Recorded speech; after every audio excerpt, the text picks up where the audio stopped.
నమస్కారం. ఎల్జేసీ TV news కి స్వాగతం. రెండు రాష్ట్రాల మధ్య ప్రాజెక్టుల వివాదం జరుగుతుంది. ఈ నెల 4 నుంచి 6 వరకు ప్రాజెక్టుల పరిశీలన క్షేత్ర స్థాయిలో చేస్తున్న కేంద్ర ప్రభుత్వం చొరవ చేసి రెండు రాష్ట్రాల సీఎంల మధ్య పరిష్కారం చేయాలి అని భావించారు. ఇప్పటి వరకు కమిటీ వేయలేదు. తెలంగాణ సీఎం 2 సార్లు పవర్ పాయింట్ ప్రెజెంటేషన్ చేశారు. ఆంధ్రప్రదేశ్ 1.55 టీఎంసీల నీటిని ఆంధ్ర వాళ్లు తీసుకుంటున్నారు అని ఆరోపించారు. రాయలసీమ వైపు ఉన్న ప్రాజెక్టులకి కనీసం 10 టీఎంసీల నీరు అయినా వెళ్తున్నదా? మేము పరిశీలన కోసం వెళ్తున్నాం. తెలంగాణ నుంచి ఎవరు అయినా వస్తే నిజ నిజాలు తెలుస్తాయి. ఒక మంచి ఆలోచనతోనే మా పర్యటన ఉంటుంది. గత 50-60 ఏళ్లుగా కృష్ణానది నీళ్లు పంపకం, రెండు రాష్ట్రాల మధ్య నీళ్ల వివాదం ప్రజలను మభ్యపెట్టివిగానే ఉంటున్నాయి. కానీ క్లారిటీ ఇచ్చే ఆలోచన లేదు. ఇప్పటి వరకు ఖర్చు చేసిన డబ్బులు అన్ని ఎవరు తిన్నట్లు? ప్రజలకు ₹1 ఆదాయం లేదు. ఇప్పటి వరకు చేసింది అంతా డెడ్ ఇన్వెస్ట్మెంట్. ప్రజలకి ప్రాజెక్టులపై క్లారిటీ ఇవ్వడం కోసమే పర్యటన చేస్తున్నాం. రాజకీయ నాయకులకు ఏ ఇష్యూ లేకపోతే నీళ్లపై ప్రకటనలు చేస్తున్నారు. మేము క్షేత్ర స్థాయిలో పర్యటన చేసి పూర్తి వివరాలు అందిస్తాం. రాయలసీమలో నీటి నిల్వలు పెంచుకోవాల్సిన అవసరం ఉంది. రాజకీయాలకు అతీతంగా మేము ఈ ప్రాజెక్టుల సందర్శనకు వెళ్తున్నాం. తెలంగాణ సాగునీటి నిపుణులను కూడా ఆహ్వానిస్తున్నాం. నిర్మాణం పూర్తి చేయాల్సిన బాధ్యత ప్రభుత్వంపై ఉంది. అంతేకాని కొత్త ప్రాజెక్టు తెరపైకి తీసుకువచ్చి 3 ఏళ్లలో పూర్తి చేస్తాం అనడం కరెక్ట్ కాదు. కృష్ణా జలాల్లో మిగులు జలాలను సద్వినియోగం చేసుకోవాలి. మా పర్యటనకి అందరి సహకారం కోరుతున్నాం. గోదావరి బనకచెర్లపైన మీరు వ్యతిరేకిస్తున్నారని మేము ప్రత్యామ్నాయాన్ని సూచించాం.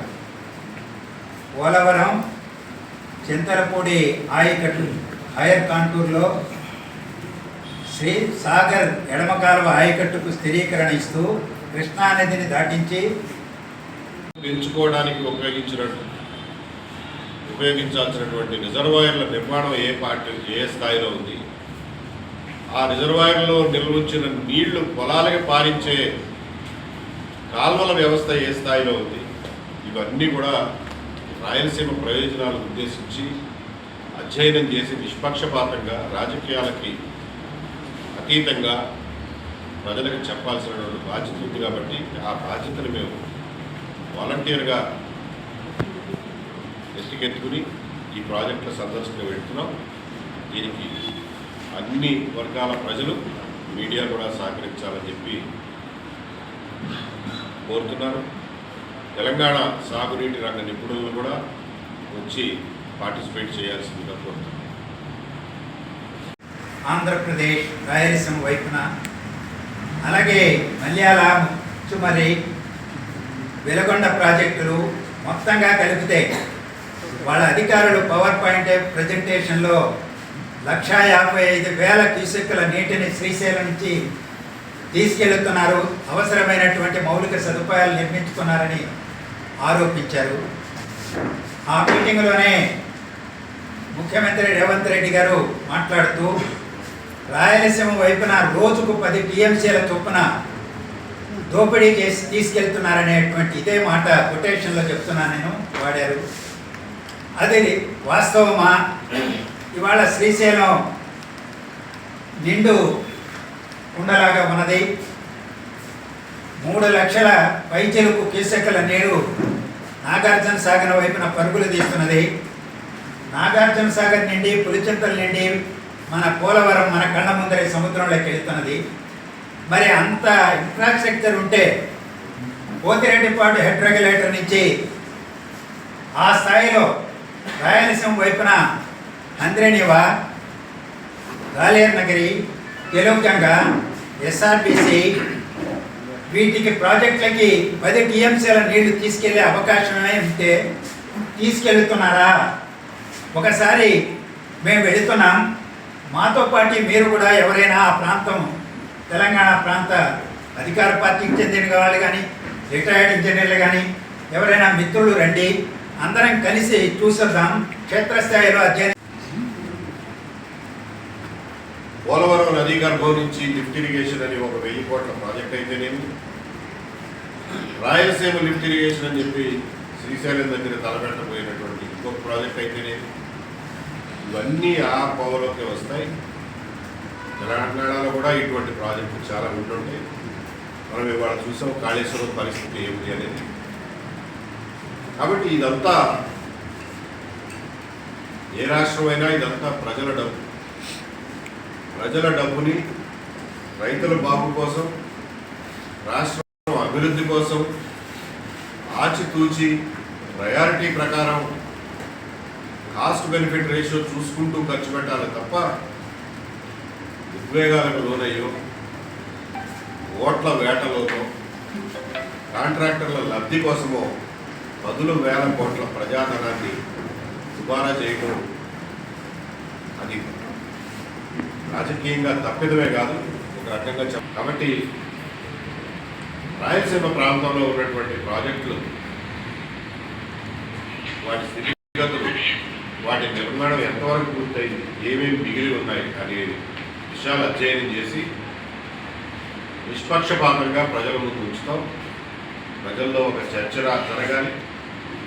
సాగునీటి రంగ నిపుణులు కూడా దీని మీద ఆలోచించాలి, చర్చించాలి, ప్రజల ముందు పెట్టాలి. మేము ఎడుతున్నటువంటి ప్రతి చోట రైతు నాయకులు కానివ్వండి, సాధారణ రైతులు కానివ్వండి, సాగునీటి రంగ నిపుణులు కానివ్వండి, రిటైర్డ్ ఇంజనీర్లు కానివ్వండి, వాళ్ళందరూ కూడా వచ్చి వాళ్ళ అభిప్రాయాలను తెలియజేస్తూ, ఈవెన్ రాజకీయ పార్టీ నాయకుల ప్రతినిధులు వచ్చినా కానీ ఆహ్వానిస్తాం. లక్ష్మీనారాయణ గారు అన్నట్టు తెలంగాణ నుంచి సాగునీటి నిపుణులు వచ్చినా కానీ మనస్ఫూర్తిగా ఆహ్వానిస్తాం. వాళ్ళకు కూడా జరుగుతున్నది ఏమిటి అనేది తెలియజేస్తాం. రాయలసీమలో ఈ రోజున నీటి నిల్వ సామర్థ్యం పెంచు. మిత్రులందరికీ స్వాగతం. ఇవాళ రెండు రాష్ట్రాల మధ్య నదీ జలాల సమస్య తీవ్రస్థాయిలో చర్చనీయాంశంగా ఉన్నది. మేము గతంలో పత్రికాముఖంగానే కొన్ని అంశాలపైన మీతో మాట్లాడాము. ఈరోజు క్షేత్రస్థాయిలోకి వెళ్ళి ప్రాజెక్టుల నిర్మాణ స్థితిగతులను అధ్యయనం చేయడానికి, అదే సందర్భంలో కృష్ణానదికి వరదొచ్చింది. శ్రీశైలం, సాగర్, పులిచింతల, ప్రకాశం బ్యారేజీ మీద సముద్రంలోకి నీళ్లు వెళుతున్నాయి. ఈ సందర్భంలో శ్రీశైలం గుండెకాయ లాంటిది. అక్కడి నుంచి రాయలసీమ వైపున ఏ మేరకు నీటిని తీసుకెళ్ళడానికి అవకాశాలు ఉన్నాయి. తీసుకెళ్ళినటువంటి నీటిని ఏ మేరకు పొలాలకు అందించి పంట పండించుకోవడానికి అవకాశం ఉన్నది. ప్రాజెక్టుల నిర్మాణ స్థితిగతులపైన అధ్యయనం చేయడానికి ఈ నెల 4వ తారీఖున బయలుదేరి 6వ తారీఖు వరకు పర్యటన చేసి తొలిదశ కార్యక్రమాన్ని చేపట్టాలని భావించాం. కార్యక్రమాన్ని రూపొందించుకున్నాం. బయలుదేరి వెళ్ళే ముందు మీతో ఆ విషయాలను పంచుకోవడం ఉచితమని భావించి మమ్మల్ని ఆహ్వానించాం. కొన్ని ముఖ్యమైనటువంటి అంశాలు మా అధ్యయనంలో భాగంగా ఉంటాయి.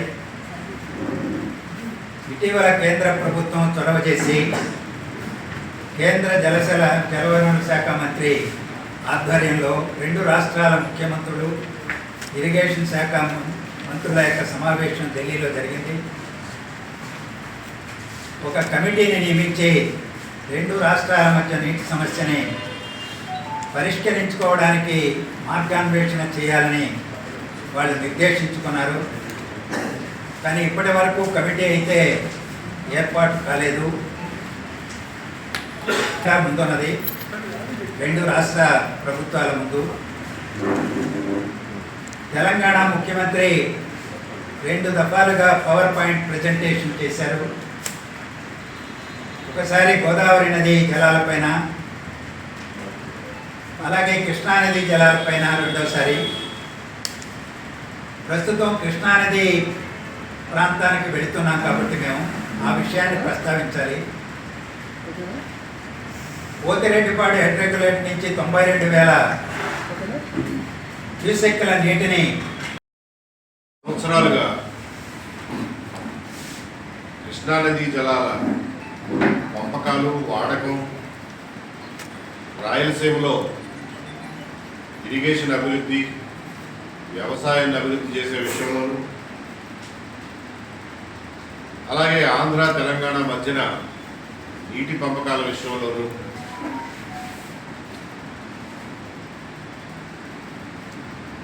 ప్రజల్ని మభ్యపెట్టి, ప్రజల్ని ఏమార్చి కేవలం రాజకీయాల కోసమే దీన్ని వాడుకోవడం జరుగుతుంది అనేది మనందరం గమనిస్తున్నటువంటి విషయం. దీని నుంచి ప్రజలకి, రెండు రాష్ట్రాల ప్రజలకి క్లారిటీ ఇవ్వాల్సినటువంటి అవసరం ఉంది. కృష్ణానదిలో నీళ్లు ఎన్ని వస్తున్నాయి, ఎన్ని సముద్రంలో పోతున్నాయి, మనం ఎంత మేరకు ఉపయోగించుకునే కెపాసిటీ రెండు రాష్ట్రాలకి ఉంది, ఆ ఉన్న కెపాసిటీని ఏమాత్రం ఉపయోగించుకోగలుగుతున్నాం, 30 ఏళ్ల నాడు మొదలుపెట్టినటువంటి ప్రాజెక్టులు ఇవాళ ఏ స్థితిలో ఉన్నాయి, ఇప్పటి వరకు ఖర్చు పెట్టిన డబ్బంతా డెట్ ఇన్వెస్ట్మెంట్గా ఉండి దాని నుంచి ₹1 ప్రజలకు ఆదాయం రాకుండా ఈ డబ్బంతా ఎడిపోయినట్టు, ఎవరు తిన్నట్టు, ఏ కాంట్రాక్టర్ల లబ్ధి కోసం మనం ఈ ప్రాజెక్టులు ఇప్పటి వరకు కట్టినట్టు, ఏ ప్రాజెక్టులో ఇంకా ఎన్ని పనులు మిగిలిపోయినాయి, దానికి అయ్యే ఖర్చు అంతా, ఇప్పటి వరకు పెట్టినటువంటి ఖర్చుతో పోలిస్తే ఇప్పుడు పెట్టాల్సినటువంటి ఖర్చు శాతం ఎంత, ఆ కాస్త ఖర్చు పెట్టకపోతే ఇప్పటి వరకు పెట్టినటువంటి వేలాది, 10,000 కోట్ల రూపాయల నెట్ ఇన్వెస్ట్మెంట్ అంతా, దాని మీద కడుతున్నటువంటి వడ్డీలు ఎంత నష్టం చేస్తాయి అనే విషయాల మీద ప్రజలకు క్లారిటీ ఇవ్వడం కోసం ప్రాజెక్టుల సందర్శనకి నిర్ణయించింది.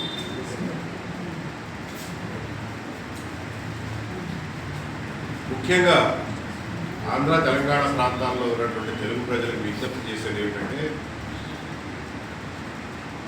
రాజకీయ పార్టీలు పొద్దుపోకపోతే, ఏ పని లేకపోతే, ఏ ఇష్యూ లేకపోతే నీళ్ల సమస్యను ఒక ఇష్యూ లాగా తీసుకుని దాని మీద ఒక పెద్ద ఎత్తున హోరెత్తి ప్రకటనల ఉద్యమాలు చేస్తున్నారు. ఆ ప్రకటనలు ఏవి మీరు నమ్మద్దు, వాస్తవాలు ఏమిటో కొంచెం తరచి చూసుకోండి అని చెప్పి ఇరు రాష్ట్రాల ప్రజలకు విజ్ఞప్తి చేస్తున్నాం. అలాగే నీటిపారుదల రంగంలో ఉన్నటువంటి నిపుణులకు కూడా మేము చేసే విజ్ఞప్తి, మీరు మీ తెలివితేటలు ఉపయోగించి ప్రజలకు అవసరమైనటువంటి ప్రాజెక్టులు, ఆ ప్రాజెక్టుల్లో జరుగుతున్నటువంటి జాప్యం, దానివల్ల జరుగుతున్న నష్టం, ఏది సాధ్యం, ఏది అసాధ్యం, దేనికి అనుమతులు ఉన్నాయి, ఏ ప్రాజెక్టులకి అనుమతులు లేవు,